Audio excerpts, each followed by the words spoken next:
طبیعت جو ہے وہ جمال یوسفیہ نقشبندیہ کی عاجزانہ اور انکسارانہ کیفیت سے جلال قادریہ غوثیہ کے شاہانہ رعب اور دبدبے کی طرف منتقل ہوتی چلی گئی. یعنی ایک تو طبیعت پہلے ایک وقت تھا جمال یوسفیہ نقشبندیہ کی ایک عاجزانہ اور انکسارانہ کیفیات تھیں، اور اب ایک جلال قادریہ اور غوثیہ کے شاہانہ رعب اور دبدبے کی کیفیات سی تھیں.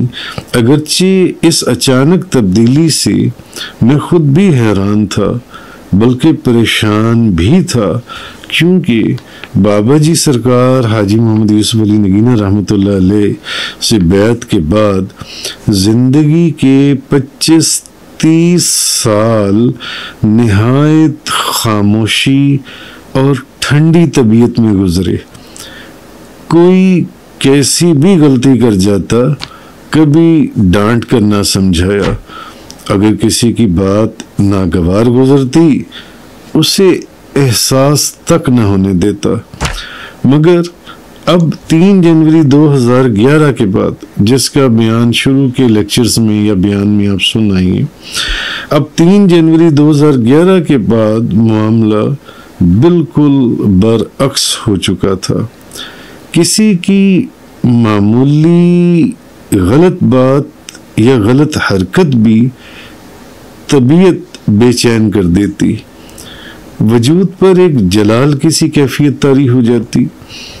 یہ ایک تبدیلی واقعہ ہوئی، اور یہ کیفیت اختیاری نہ تھی بلکہ اضطراری تھی. بعض اوقات ایسا بھی ہوتا کسی کو اس کی غلطی پر ڈانٹ ڈپٹ کرنے کے بعد کئی گھنٹے پریشان رہتا، اور کچھ کو ڈانٹنے یا ناراض ہونے پر باوجود اس کی کہ غلطی بھی اسی کی ہوتی پھر بھی اس سے معذرت کرتا، بلکہ بار بار معذرت کرتا، حالانکہ اس نے غلطی بھی کی. اور اس کے اوپر اگر اس کو ڈانٹ دیا یا اس کو ڈانٹ کر سمجھایا کہ یہ تم نے کیا کیا، تو بعد میں اس سے معذرت کرتا کہ ایسا کیوں کیا یا یہ جو بھی ہوا. تو کیونکہ طریقت کے ابتدائی مدارس میں دوران تعلیم طبیعت میں عجز و انکساری اور جمالیت امتیازی حیثیت رکھتے تھے، اور اس کی وجہ میں نے آپ کو بتائی کہ یہ چیز ایسی کیوں تھی. تو حضرت شاہ ولی اللہ محدث دہلوی رحمۃ اللہ علیہ فرماتی ہیں کہ ہمارے مرشد شیخ عبد الرحیم نے ائمہ کرام، پھر حضور غوث اعظم و خواجہ بہاؤالدین نقشبند اور خواجہ غریب نواز کی ارواح طیبہ سے آداب طریقت اور اجازتیں حاصل فرمائیں، اور ہر ایک کی نسبت جو ان بزرگوں سے ان کے دل پر فائز ہوئی اس کو انہوں نے جدا جدا پہچانا. تو جمال ہو یا جلال، دونوں اللہ کی صفات ہیں. جمال بھی اور جلال بھی دونوں اللہ کی صفات ہیں. لہذا بعض اولیاء اس کی صفت جمالیت اور بعض اس کی صفت جلالیت کے مظہر ہوتے ہیں. جیسا کہ نبی کریم صلی اللہ علیہ وسلم نے فرمایا کہ مخلوق میں 300 اولیاء کے دل آدم علیہ السلام کے دل پر ہیں، اور 40 اولیاء کے دل موسیٰ علیہ السلام، اور 7 اولیاء کے ابراہیم علیہ السلام، اور 5 کے جبریل علیہ السلام، 3 کے میکائیل علیہ السلام، اور 1 کا دل اسرافیل علیہ السلام کی دل پر ہے. تو علماء اور مشائخ کا کہنا ہے کہ اولیاء میں غوث، قطب، ابدال، کلندر، نجبہ، افراد، اوتاد، ابرار، اسرار، امامان، مفردان، سابقان، مدبران، دستگیران، محسنان، الغرض تمام اولیاء مختلف عہدوں اور مقامات پر فائز ہیں۔ صرف ابدالوں کو ہی دیکھ لیں، ان کو 7 حصوں میں تقسیم کیا گیا ہے، 7 حصوں میں۔ یہ اب آپ ایک کتاب ہے رجال الغیب، اس کے صفحہ نمبر 47 پر علامہ اقبال احمد فاروقی رحمۃ اللہ علیہ انہوں نے یہ لکھا کہ ابدال اقلیم اول جو ہیں وہ حضرت ابراہیم علیہ السلام کے قلب پر ہیں، اور ان کے نام عبد الحی ہیں، اور ابدال جو اقلیم دوم کے ابدال ہیں وہ حضرت موسیٰ علیہ السلام کے قلب پر ہیں، اور ان کے نام عبد العلیم ہیں، اور جو اقلیم سوم کے ابدال ہیں وہ حضرت ہارون علیہ السلام کے بر قلب ہارون علیہ السلام ہیں، اور ان کے نام عبد المرید ہیں، اور ابدال اقلیم چہارم جو ہیں وہ بر قلب ادریس علیہ السلام ہیں، اور ان کے نام عبد القادر ہیں، اور جو ابدال اقلیم پنجم کے ہیں وہ حضرت یوسف علیہ السلام کے قلب پر ہیں، اور ان کے نام عبد القاہر ہیں، اور جو اقلیم ششم کے ابدال ہیں وہ حضرت عیسیٰ علیہ السلام کے قلب پر ہیں، اور ان کے نام عبد السمیع ہیں، اور جو اقلیم ہفتم کے ابدال ہیں وہ حضرت آدم علیہ السلام کے قلب پر ہیں، اور ان کے نام عبد البصیر ہیں۔ اب ان 7 ابدالوں کو قطب اقلیم بھی کہتے ہیں، اور یہ 7 ابدالوں میں سے جن کا ذکر کیا گیا، ان میں سے جو عبد القادر اور عبد القاہر نام کے ابدال ہیں، ان کو ان مقامات، ممالک اور اقوام پر مسلط کیا جاتا ہے جہاں اللہ تعالیٰ کا قہر نازل ہونا ہوتا ہے۔ ان ابدالوں بہرحال حضور غوث اعظم فرماتے ہیں وَكُلُّ وَلِيٍّ لَهُ قَدَمٌ وَإِنِّي عَلَىٰ قَدَمِ النَّبِيِّ بَدْرِ الْكَمَالِ، ہر ایک ولی کا ایک مقام ہے، لیکن میرا مقام نبی اکرم صلی اللہ علیہ وسلم جو آسمان کمال کے بدر کامل ہیں ان کے قدموں پر ہونا ہے۔ مشائخ عظام کے نزدیک ہر ولی کسی نہ کسی نبی کی ولایت پر ہوتا ہے۔ العلماء امتی کعن انبیاء بنی اسرائیل، میری امت کے علماء بنی اسرائیل کے انبیاء کی مانند ہیں کا اسی مقام کی طرف اشارہ ہے۔ لہذا طبیعت اور مزاج میں اولیاء کے مختلف درجات اور مقامات ہیں، بعض صاحب جمال تو بعض صاحب جلال۔ مثلا حضرت علاء الدین علی احمد صابر چشتی رحمۃ اللہ علیہ نہایت صاحب جلال بزرگ ہوئے، کیونکہ آپ کا نسب حضرت موسیٰ علیہ السلام سے جا کر ملتا ہے، اور آپ قلب اسرافیل اور ولایت موسوی رکھتے تھے، اور جاہ و جلال کا یہ عالم تھا کہ بعد از وصال بھی آپ کے مزار شریف پر کوئی ٹھہر نہیں سکتا تھا، حتیٰ کہ مجاوروں کو بھی ہمت نہیں پڑتی تھی۔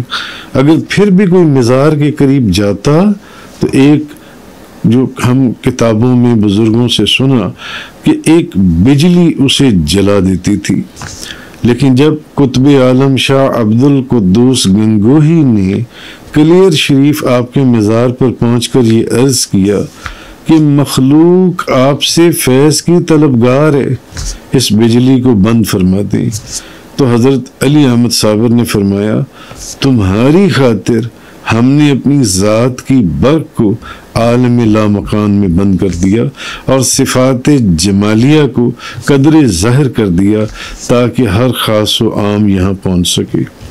شیخ بقا بن بطو بیان کرتے ہیں کہ شیخ عبداللہ اپنے نوجوان بیٹے کے ساتھ حضور غوث اعظم کی بارگاہ میں حاضر ہو کر عرض کرنے لگے یا سیدی، میرا ایک ہی بیٹا ہے اور اس کی عادتیں بہت خراب ہیں، بہت خراب ہو گئی ہیں اس کی عادتیں۔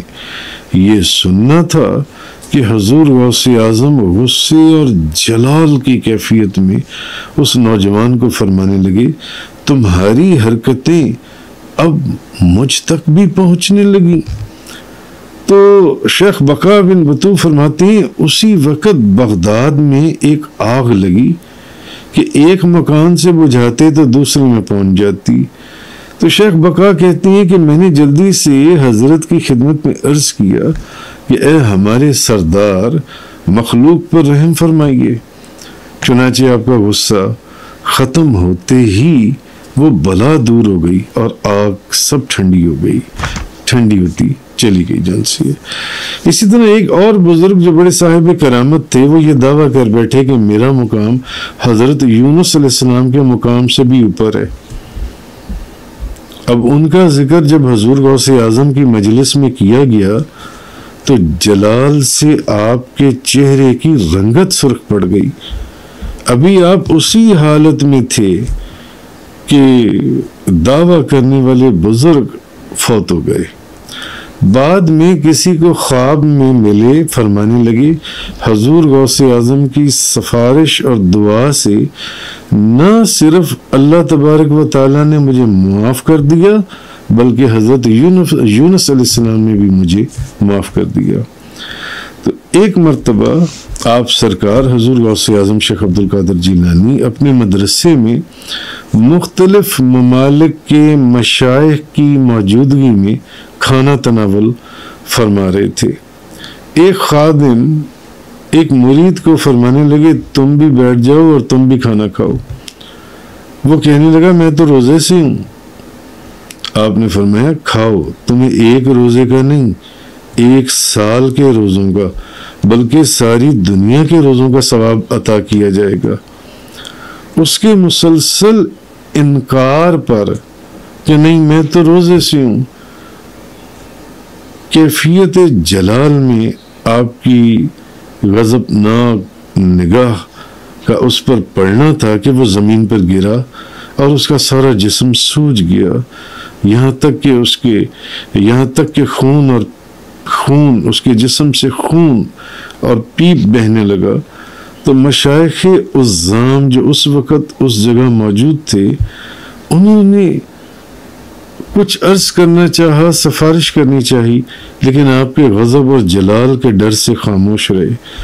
تو ان کی اس خاموشی کو دیکھ کر آپ کی خود ہی اس کیفیت میں تبدیلی واقع ہوئی اور وہ جو آپ کا مرید تھا وہ اللہ تعالیٰ نے اس کو ایک دم ٹھیک کر دیا اور وہ ٹھیک ہو کر اپنی اصلی حالت میں آ گیا اور ایسے لگتا تھا کہ جیسے اس کو کبھی کچھ ہوا ہی نہیں تھا۔ یہ بزرگان دین کے جلال اور جمال کی کیفیات اور ان کی تو آپ کی خدمت میں ایک مرتبہ حضور غوث اعظم کی خدمت میں بادشاہ مستنجد باللہ ابو المظفر سلام کی نیت سے حاضر ہوا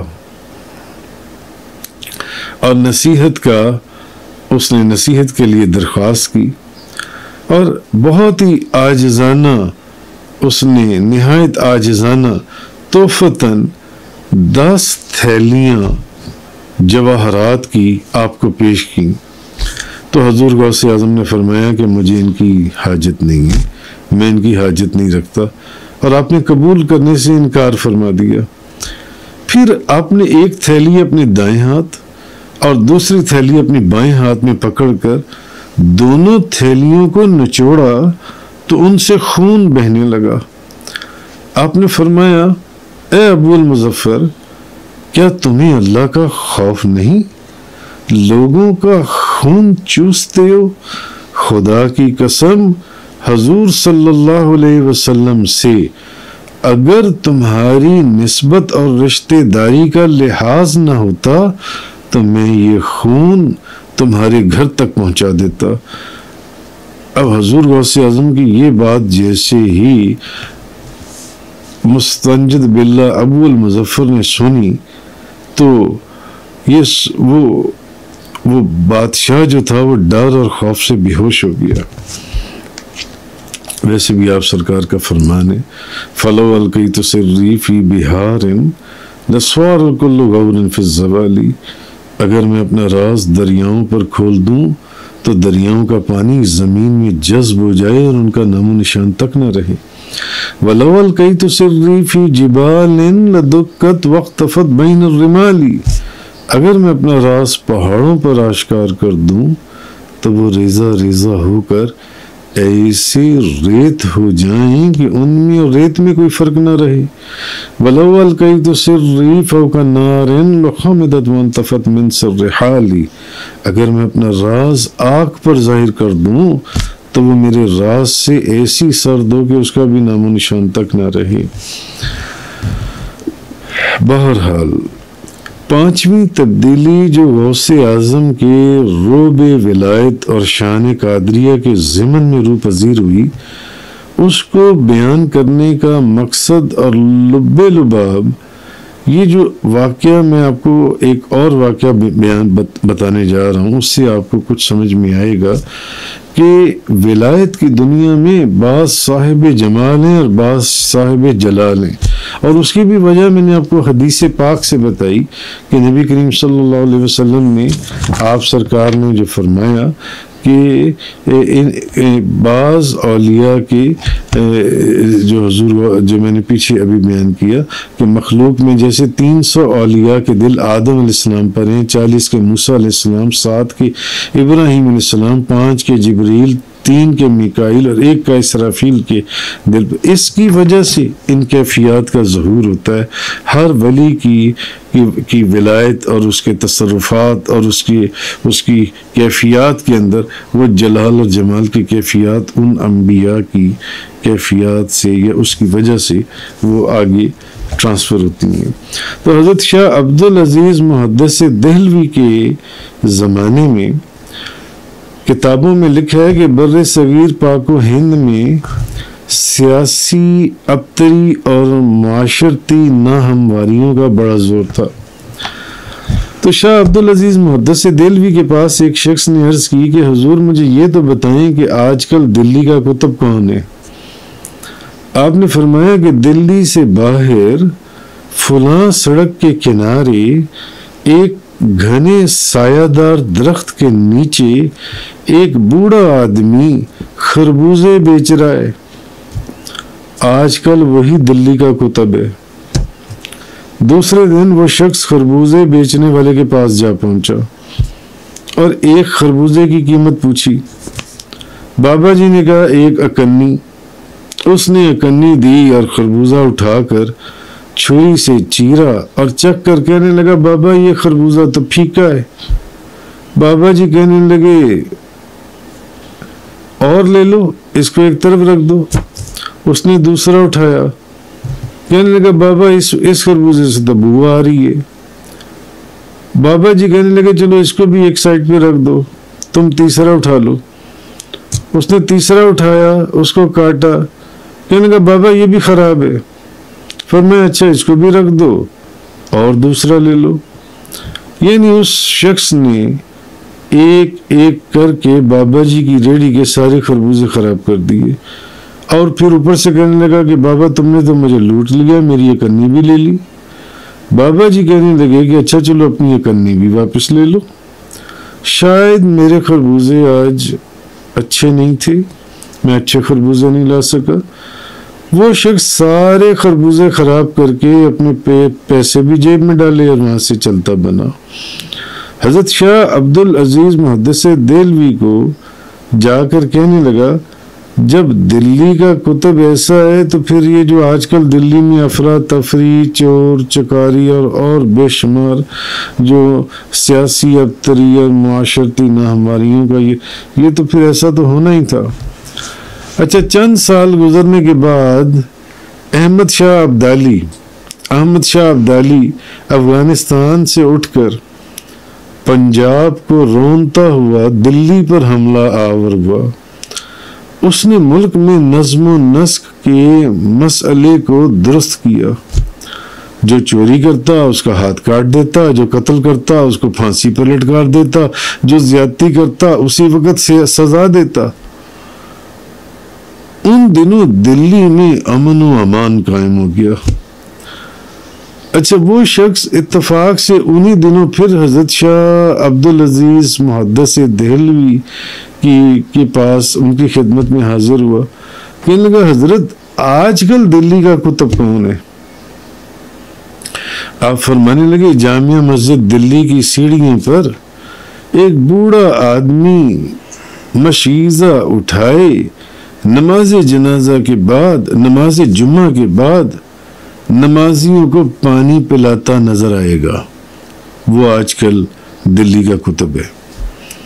اب وہ شخص جمعے کی نماز کے بعد جامعہ مسجد جا پہنچا. اس نے دیکھا واقعی وہاں پر ایک بوڑھا آدمی مشکیزہ اٹھا کر ہانپتا کانپتا سیڑھیاں چڑھ رہا ہے اور لوگ دوڑ دوڑ کر اس سے پانی پی رہے ہیں. اب یہ شخص آگے بڑھا، ایک آب خورا لیا اور اس کو کہا بابا مجھے بھی پانی دے دو. انہوں نے پانی اس میں ڈال دیا اس کے برتن میں. اس نے تھوڑا سا پانی پی کر باقی پانی زمین پر گرا دیا.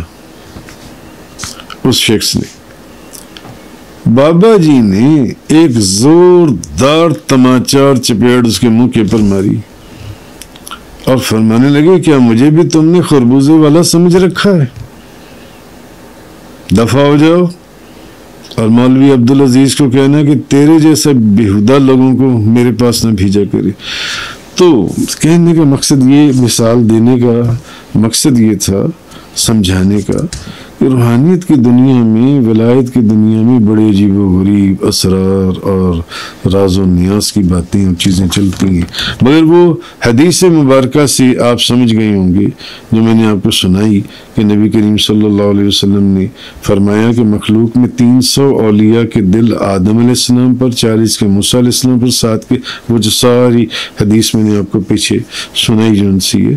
تو یہ ایسا ہوتا ہے کہ بعض اولیاء، بعض انبیاء کی پھر جلال اور جمال جو ہیں یہ تو اللہ کی صفات میں سے ہیں. جس اللہ کے ولی کو اس کی ولایت میں جس طرف سے جس چیز کا حصہ زیادہ مل جائے اسی کا پھر اس کے وجود کے اندر سے اظہار ہوتا ہے.